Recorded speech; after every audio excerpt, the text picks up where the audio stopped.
kita melihat bahwa ini adalah langkah paling rasional yang diusulkan oleh Kementerian Keuangan terhadap pemerintah, Iva. Karena kalau kita lihat tahun 2023 nanti, pemerintah sudah tidak bisa menggunakan Undang-Undang Nomor 2 tahun 2020. Di mana Undang-Undang Nomor 2 tahun 2020 selama 3 tahun, tahun 2020, 2021, dan 2022, ini adalah tahun terakhir. Pemerintah boleh menyusun anggaran APBN, defisitnya bahkan melebihi 3% dari PDB. Dan ini tidak bisa dilakukan kembali tahun 2023. Jadi ini adalah sebuah langkah rasional dari Kementerian Keuangan sebagai bentuk langkah preventif. Bagaimana secara tahun 2023 dan selanjutnya itu keuangan negara bisa lebih sehat. Karena pemerintah tidak bisa kembali mengandalkan privilege yang selama 3 tahun Ya. terakhir digunakan. Karena sekali lagi pemerintah harus lebih rasional. Dan dunia usaha melihat bahwa inilah langkah paling rasional dari Kementerian Keuangan untuk menyusun APBN yang lebih prudent Oke. dan manageable. Oke, Iva. baik Pak Ajib. Nah, tapi ini mungkin tidak hanya dari kenaikan harga BBM saja, begitu ya. Pemerintah juga saat ini tengah menggodok seperti apa aturannya untuk pembatasan pembelian BBM subsidi, termasuk adalah dengan melalui My Pertamina dan juga mungkin ada pembatasan-pembatasan berdasarkan jenis kendaraan dan saat ini juga Perpresnya tengah diatur begitu ya. Anda melihatnya seperti apa? Mungkin hal ini nanti akan berdampak juga kepada dunia usaha. Ya, tentunya dunia usaha begini, Iva. Dunia usaha ini akan ada dua aspek yang perlu kita pertimbangkan. Satu adalah aspek ekonomi, dua aspek psikologis. Karena untuk mengukur seberapa efek dari kenaikan BBM akan meningkatkan nilai barang dan jasa yang beredar di masyarakat. Kita berbicara efek ekonomi, Iva, bahwa secara ekonomi semua HPP yang terkait secara langsung dengan adanya peningkatan nilai BBM ini, maka udah otomatis barang dan jasanya akan naik di pasaran.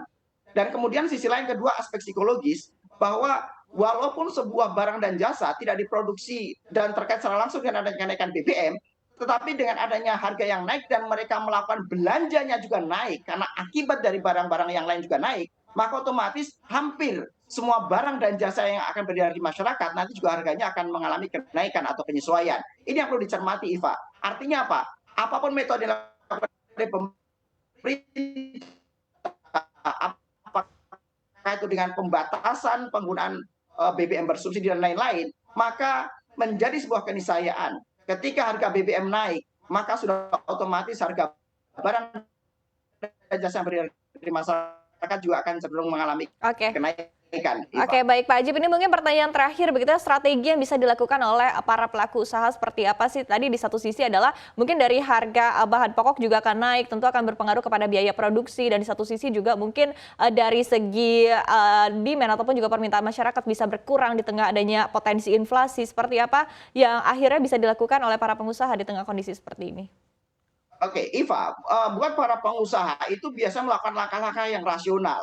Hampir tidak mungkin untuk jangka panjang itu pelaku usaha akan mengabsorb, akan merespon kenaikan BBM untuk mengurangi keuntungannya. Secara rasional, pengusaha akan melakukan kenaikan harga juga atas kenaikan HPP yang ada. Itu adalah langkah-langkah yang dilakukan oleh pengusaha. Artinya, yang perlu dihadapi secara preventif oleh seluruh masyarakat adalah bagaimana kemudian ketika terjadi inflasi yang di atas pertumbuhan ekonomi.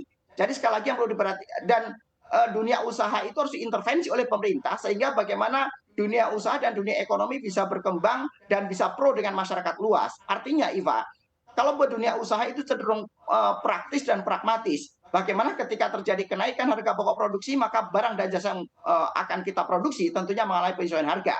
Jadi sekali lagi yang perlu menjadi pertimbangan lebih lanjut buat pemerintah selain memberikan BLT adalah bagaimana memberikan regulasi-regulasi untuk antisipasi terhadap potensi inflasi yang tidak terkendali. Kalau sampai angka inflasinya melebihi pertumbuhan ekonomi, maka justru untuk jangka panjang, maka tingkat kemiskinan akan bertambah. Demikian, Iva.